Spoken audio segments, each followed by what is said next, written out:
Good morning. Good morning. Hey, Dave, how are you doing? I'm doing well, Jim. How are you? Welcome Good. back. Well, yeah, welcome to Community Connect with Gerwin and Pash, but in this case, Big Dave replacing Gerwin for week number 2. How are you feeling, Dave? A little nervous about, this new pattern, this new job gig you got going on with me? I'll be nervous if I get an email after this for week 3. That's okay. I think I saw a Gerwin Facebook post kind of saying, oh, look, a guy leaves for 10 days and all of a sudden he loses his position on a podcast. So he did not lose his position. I'm barely keeping this seed warm for him, and you'll see Gerwin back next week. I'm pretty sure. But it's been a great opportunity. Thank you. I appreciate having you and you jumping in for us. Anything exciting happened for you in the past week? No. Easter break is over for the kids. They're back to school and back to work and just living life. How about you? What you been up to? I don't know. What have I been up to? Yeah, well, I just actually returned from a conference. I went to Las Vegas, and yes, it was for work. I don't care what you have to say about that. I did a lot of work and learning about the industry, the demographics, and some of those conversations will come up tonight, this morning, with Sarah. But yeah, it was back to back to back. You're bombarded by information overload. So I'll decompress and split up all my notes probably over the weekend, which I'm sure sounds a lot of fun to everybody else. And I was going to ask you, how is your arm feeling? But you don't do that anymore. So it's just push button now. I don't do slots. Never did slots. You know that. The poker. I did find one session of poker. I did find, yes, but that's all we're going to talk about for that.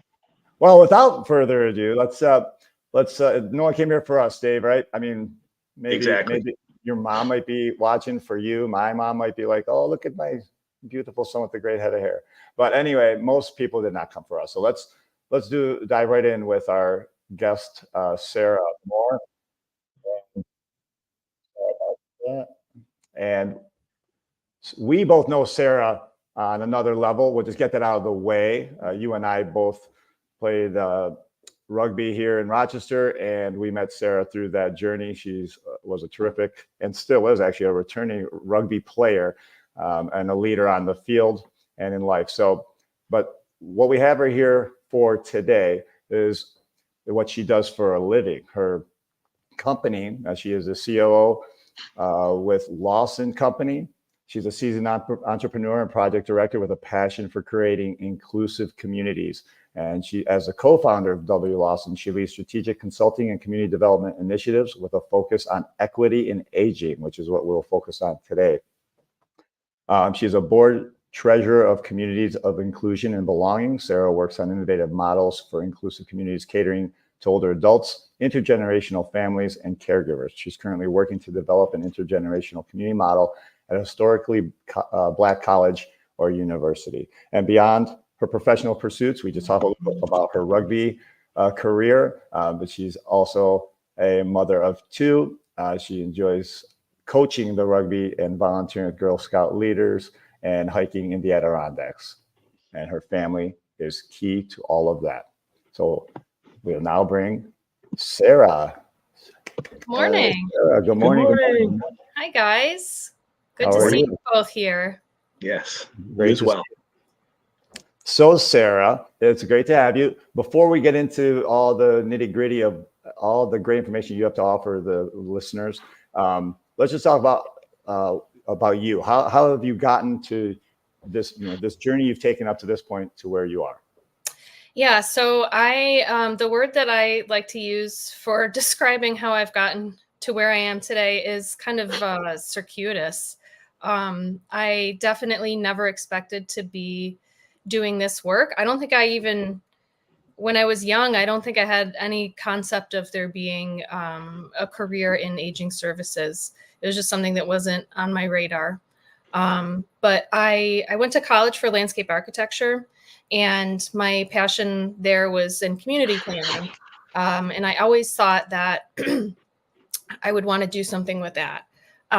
So I did that, played a lot of rugby, got a job in landscaping, and quickly became a project manager, and realized that I really like process improvement and business development and all of the business side of organizations.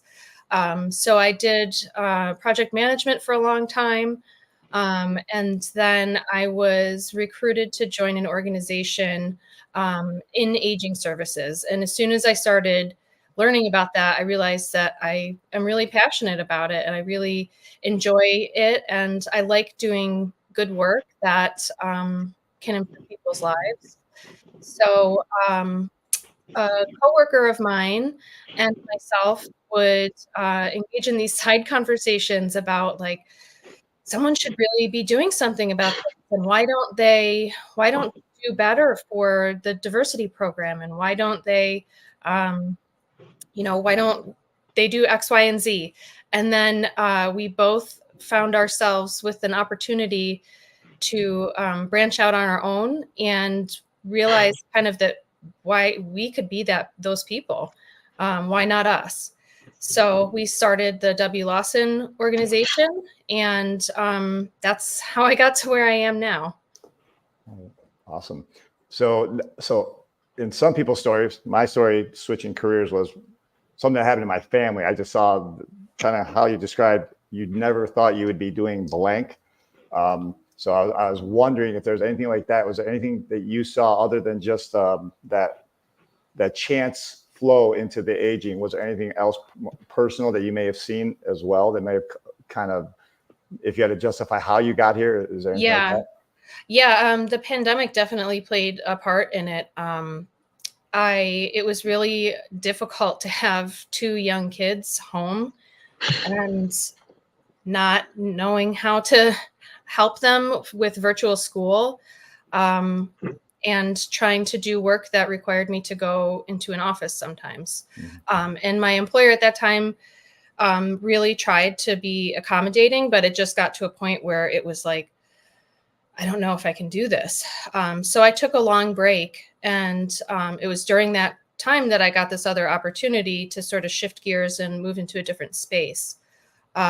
So yeah, definitely my family also played a part in that. I think the pandemic was disruptive for a lot of people, maybe not in such great ways for many people, but I've heard stories from a lot of people who have said that it was kind of like the big shift that they needed to move them up off their butt to do something different that they'd been thinking about for a while. I agree with that 1000%. Dave, any thoughts? Any questions there? Well, I like to dive into what you're doing, and are you reaching, like, I guess my question is, and if I apologize for my ignorance on how do you reach out to groups? Do groups find you? How is that connection from what you guys are providing to the community and the people in the community being able to get to it? Or how do you guys work on matching that up? So I will back up a little bit and explain how we decided to offer what we're offering. And I'm going to shoot some facts out at you guys, because I think that this is part of why we decided that this is so important that we pursue this. There is a big demographic shift coming up in the aging population.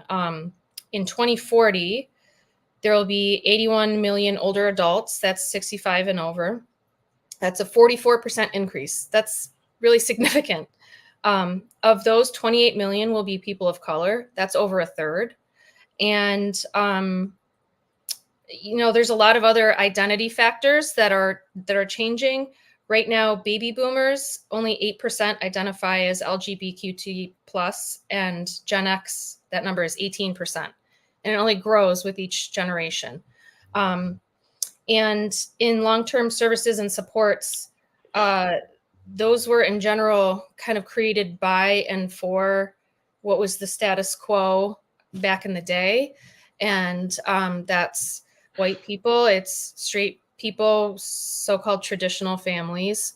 And that's just not the reality anymore. And it's not for the reasons of it being the right thing to do to promote equity, but also the logistical reasons of there's a huge influx in market share coming towards us, and we better do something about it. So my business partner and I, his name's Marvell Adams, and hopefully he's watching right now. We kind of wanted to look at what our talents were and what our resources were. And so in doing so, we decided that there were 4 things that we could do, that like offerings that we could have. And so we do thought leadership, which is kind of like speaking engagements, teaching, just spreading knowledge in whatever way we can. We do consultations and process improvement programs at organizations.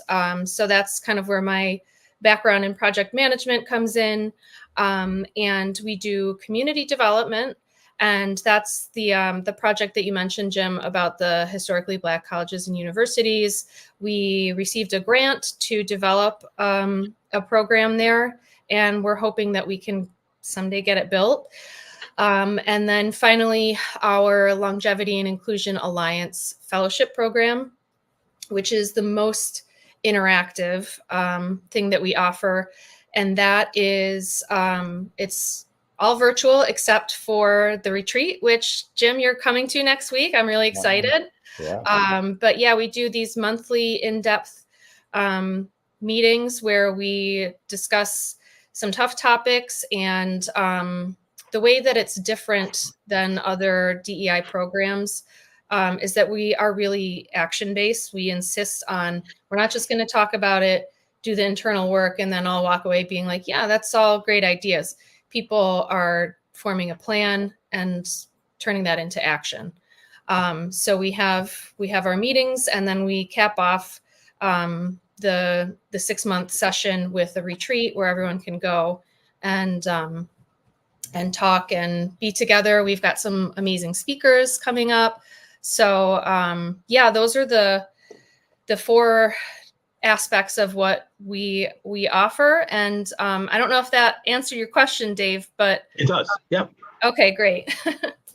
So my question, just kind of to build on that, is that it sounds like prior to us having a conversation, me looking up the company and all that, I was not aware as much about the topic of, I know DEI is a hot buzz acronym, right? So that's there. But I'm wondering now, is this kind of a growing, more people are understanding this future demographic shift, and more and more people understanding that? I mean, I hope that people are realizing that this is not just a buzzword or a reason for people to get into political arguments. It's a real legitimate thing that deserves our attention and thoughtfulness.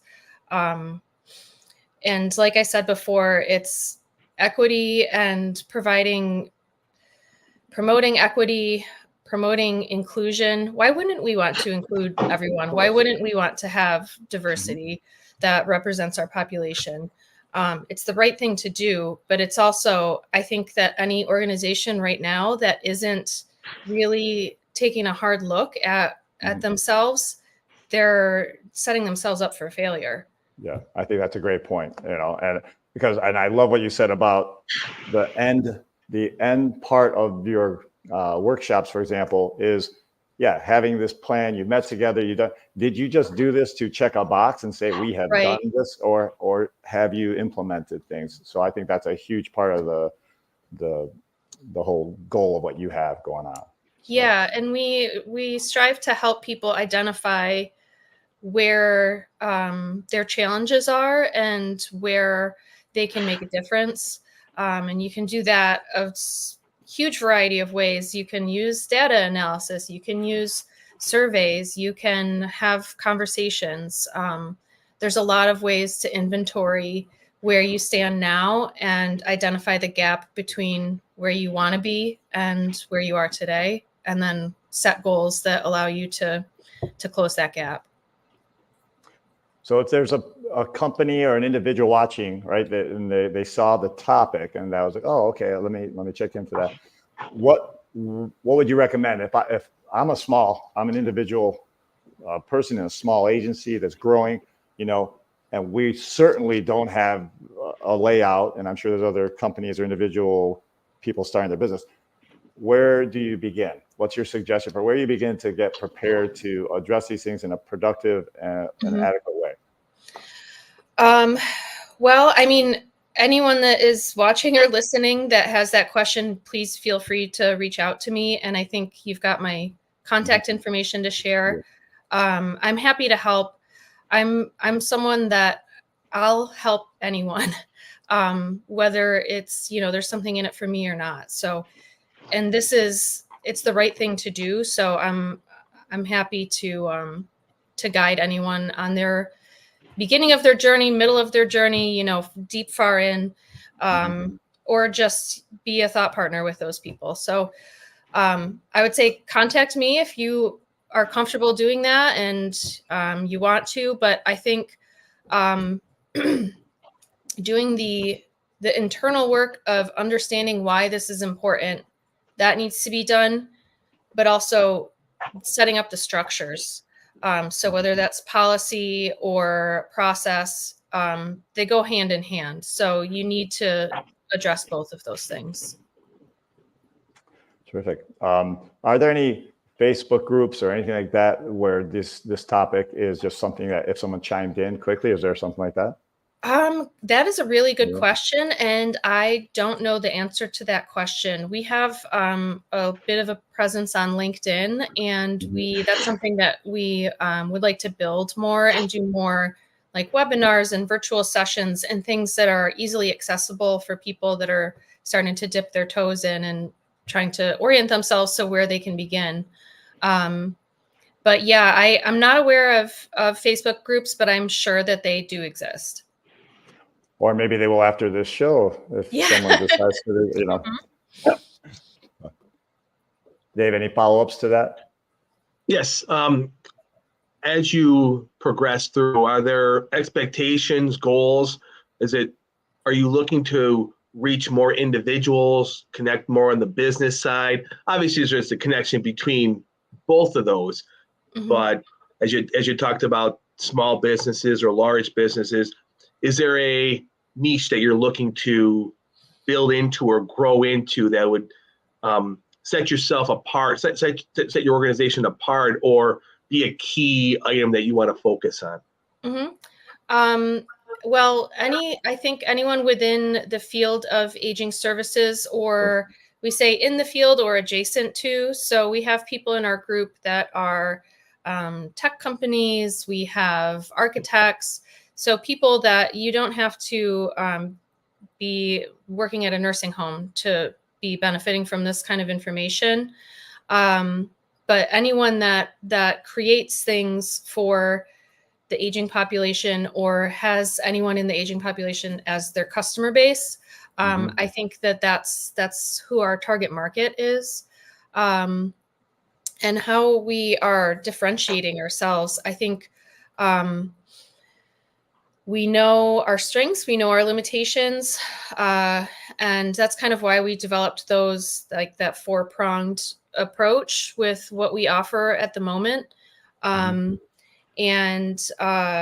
we want to do as much good as we can. And it's sort of like an exponential growth we found just after this first couple of years of the more people we meet, the more connections we make, the more information we get, the more partners we have, and we can do more. Like for example, we are partnering with a small organization called Art Against Ageism, and they do some really cool art installations. They teach art classes. They do a photo booth where you own your age, and they set that up at conferences. So you go and you write your age on like a little blackboard and get your picture taken, and there's a hashtag and stuff. And you'd be surprised at how many people, especially conferences for aging services, where people are like, oh, I don't want to I don't want anyone to know my age. And it's like, no, this is the whole point. We're fighting Right. back against ageism. So, you know, that's another kind of thing where we had a lot of aligned goals and values. And so we're partnering with them and doing some projects with them. But that just then will probably lead to meeting more people and getting more ideas. So we are where we are right now, but we know that growth is happening now and will continue to happen in the future. That's great. It always takes time, but it's great. Good to hear. Yeah, no, I relate to the infancy period, like as me, you know, I relate on so much of what you said, actually, with the COVID kind of looking in the mirror and kind of reassessing and like saying, well, we now are being shown the absolute shortness and valuable time, you know, that life has, right? And then you're just kind of confronted with that. And then you say, okay, so really, have I been living the values that mean a lot to me, or have I just been waking up, punching a clock just because it's the right thing to do? So I relate on that, but the last part you just were talking about, where, you know, you throw out there your mission, and that's what I hear from you, is that you're throwing out your mission, the value statements, what it is that you're trying to impact in our society. And guess what happens? It's like a magnet, like people who have and share, you will quickly sort through. And that's really how I was like, man, I don't know anything about longevity, you know, and equity, but I do know about the aging community now that I'm in the Medicare world, right? I see poverty. I've seen that as a teacher in the inner city school. I see a lot of those things that kind of you guys are highlighting in a whole nother way. And I was not aware about any of the business aspect side, like as far as, are you aware? Are you doing actions that show that you truly value these topics? Because we all can say it, right? Everyone can say it, but are they doing it? So I appreciate the work that you guys are doing there. And by 2040, Jim, you will be 65. If as long as I make it there, I think that's half the battle. As a rugby player, I'm not sure that I've done what kind of damage I've done. But no, I hope to be, but even if I'm not, I hope that we are part of some changes that will help people who are in that category then to feel more comfortable and represented. So. Yeah. And I mean, there's so many, just on the community building side of things, you guys kind of just reminded me, one of the cool models that I've seen is there's like a punk rock retirement community that they're creating for Gen X. And it's like, you know, the boomers and the greatest generation, that model it exists, and it might not work for us anymore in the future. And we've got to do something different. And whether that's a punk rock community or people having the ability to age in place in their homes, or having communities that are where everybody feels welcome, where your cultural, your culture is honored, and where you can practice your culture comfortably. You know, there's got to be some new thinking to keep up with who's going to be needing that care in 10 years or 20 years. Well, I could definitely see why when you look at Dave and I, we reminded you of the punk rock side of things. I can definitely tell. We let our hair loose. We just, I don't know. I don't know. Maybe we can start the first former rugby player retirement community. Oh my goodness. Can you? I don't know if I want to. Well, maybe. I think it'd be a lot of curiosity around that. A lot of people would want to see that, I think. But all right. So as we're getting close to the end of the show, is there anything that either we have not touched upon, or something that you might want to delve more into that we make sure we don't miss? Or have we done a decent job of expressing? I think that we have done a decent job of expressing what we came here to say today. Yeah, great. And I know it's really, you can't do justice to everything that you do in 25 minutes. I know that's not possible. Go ahead, Dave. I do have a question. Yeah. Can we talk about this retreat? Yeah. What's happening? What's about? What's going on? I know Jim is very excited. He's mentioned it several times to me. I would love to hear more, and I bet the people watching and viewing this would love to hear more about it. Yeah, absolutely. So our first retreat for our fellows program is next week, and we will have more in the future. So our fellows program, our alpha cohort, is just wrapping up their 6-month program, and this retreat is sort of capping that off. So we have our alpha cohort of, I believe, about 12 people, and then we have the beta cohort. The next set of people in the fellowship program, we've got some people who are attendees who are just interested, and Jim, you're one of those. We've got some really cool speakers. We have Lily Zhang, who I know you're going to ask me questions about books later, but this is one of the, and it's backwards. Well, no, that's No, good. It's good to us. It's good to us. Yes. But Lily Zhang is an expert in DEI and action-based DEI.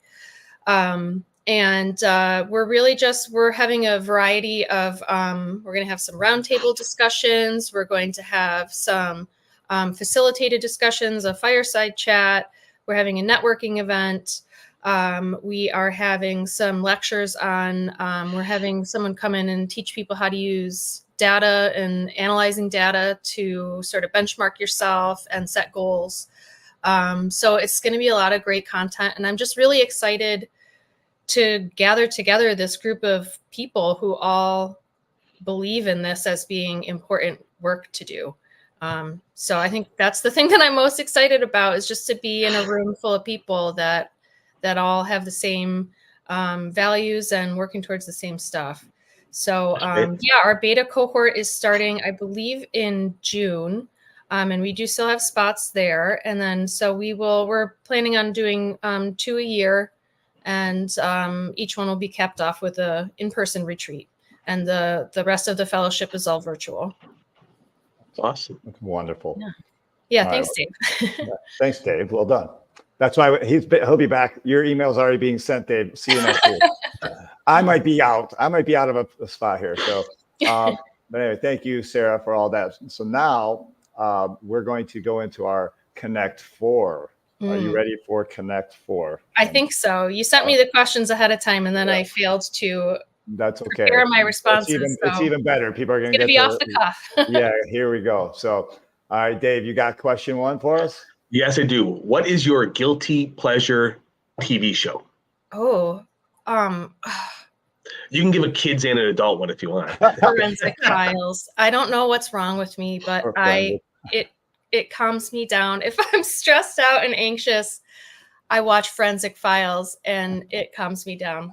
Something is wrong with me. I don't know what. They haven't diagnosed it yet, but that's my guilty pleasure. Nice. And you've kind of hinted on at least one answer to this, but what book or podcast are you going through right now? So DEI Deconstructed by Lily Zhang. And I've got my stack of books. We were talking earlier about how I'm able to read multiple books at the same time. I've got Power of Place, Aging in Place in Urban Environments.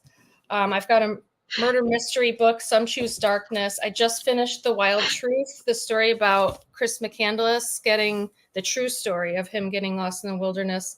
And I'm just about to start Parable of the Sower. So those are my Well, you hinted at that before the show, and I was like, I just don't relate to that. My brain can, I can delve into one and get to from the beginning to the end. It might take me some time, but I can't. I don't think I can multitask into multiple books at all. So good for you. I have 100 tabs open in my brain at all times. Oh my gosh, I don't have that.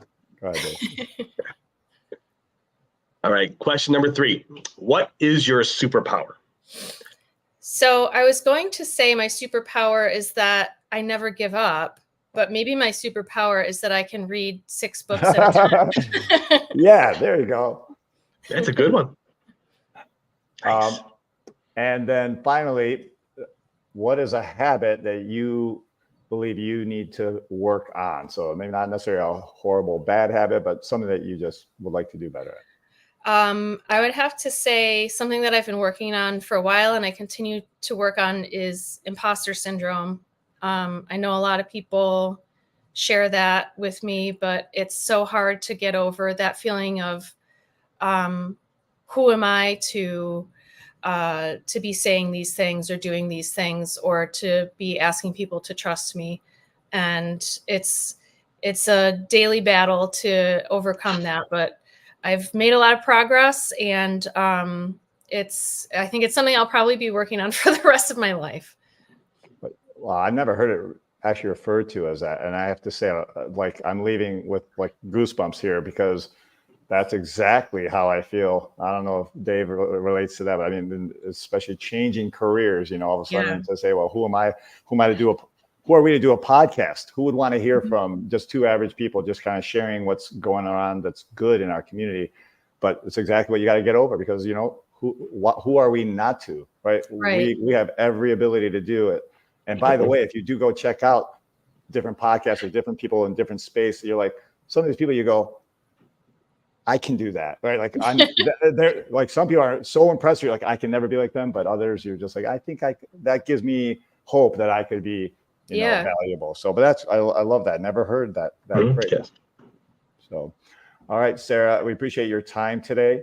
Yes. I will be including your website and LinkedIn. And if there's anything else you'd like us to add later on, I'm always glad it'll be up in YouTube land until someone deletes it. So I can always adjust that for you. But thank you so much for taking some time to be with us. Thanks so much, guys. Thank you, sir. Great catching up. Yeah. Right. So we're going to kick you off now. So thanks for everything. All right, Dave, thank you again. I thought that went fantastic. Mm-hmm. Did you feel like we got good information, or not just that we got good information, but do you feel like we were thorough, or do you think there's anything else we feel? Okay? Yes. I put you right under pressure. Yeah, of course. You're great. All right, Dave. Well, I appreciate you this is your second week in a row that you've helped us out as being a guest host. I've learned some things from you in like technique and all that. So I appreciate that so much. Especially if a child comes running around in the background, how to kind of mute quickly from last week. That was great. But thank you very much. So everyone who joined us today, we had a few viewers, it looks like, that were live, which is excellent. Please don't forget to like, share, and comment on this and any other of the episodes that we have.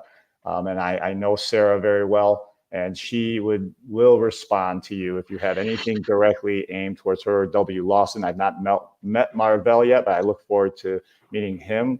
I've done some searches, kind of like stalking in the social media side for that as well. But I look forward to meeting them and seeing them all next week. So we'll see everybody. Have a great week. Thank you.